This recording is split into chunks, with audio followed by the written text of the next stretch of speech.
Sách Kinh nghiệm Chúa từng ngày. Suy nghiệm ngày 6 tháng 12. Một tấm lòng yêu mến Chúa. Vì ta muốn lòng nhân từ chứ không muốn vật hiến tế, muốn sự nhận biết Đức Chúa Trời hơn các của lễ thiêu. OC đoạn 6 câu số 6.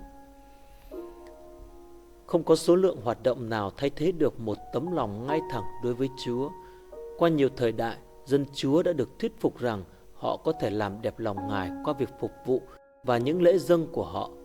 Bất kể trạng thái tấm lòng của họ thế nào, vua Sa-ulơ đã dâng cho Chúa những lễ dâng quảng đại với hy vọng Chúa sẽ bỏ qua sự bất tuân của ông. 1 Sa-mu-ên đoạn 15 câu 22-23. David có thể đã giả định rằng sau tất cả những gì ông đã làm vì Chúa, Ngài sẽ bỏ qua tội lỗi của ông. 2 Sa-mu-ên đoạn 12 từ câu 7 đến câu số 15. Anania và Sapphira đã nghĩ rằng quà tặng quảng đại họ dâng cho hội thánh sẽ bù đắp cho sự gian dối của họ.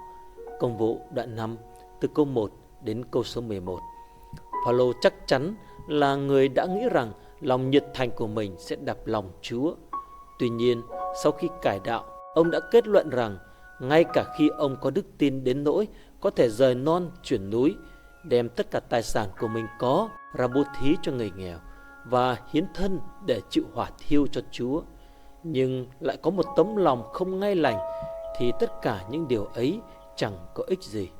1 Cô-rinh-tô đoạn 13 từ câu 1 đến câu số 3. Chúng ta cũng dễ có cùng những hiểu lầm như tất cả những người này. Chúng ta có thể bị lừa dối khi giả định rằng Chúa chí thú đến những việc chúng ta làm cho Ngài hơn là Ngài quan tâm đến tình trạng tấm lòng của chúng ta. Chúa đã luôn nói rõ rằng Ngài sẽ không vui ngay cả với những lễ dâng quảng đại nhất và cả sự phục vụ sốt sắng nếu tấm lòng chúng ta không ngay thẳng với Ngài. Mi-chê đoạn 6 từ câu số 6 đến câu số 8. Bất kể chúng ta làm nhiều cỡ nào trong việc phục vụ Chúa, bất kể chúng ta tích cực trong hội thánh ra sao, bất kể danh tiếng của chúng ta trong cộng đồng tín hữu được tôn vinh đến đâu, Ngài vẫn không bỏ qua một tấm lòng tội lỗi. Mong muốn của Chúa là chúng ta tận hiến bản thân để nhận biết Ngài và yêu mến Ngài với tất cả trái tim mình.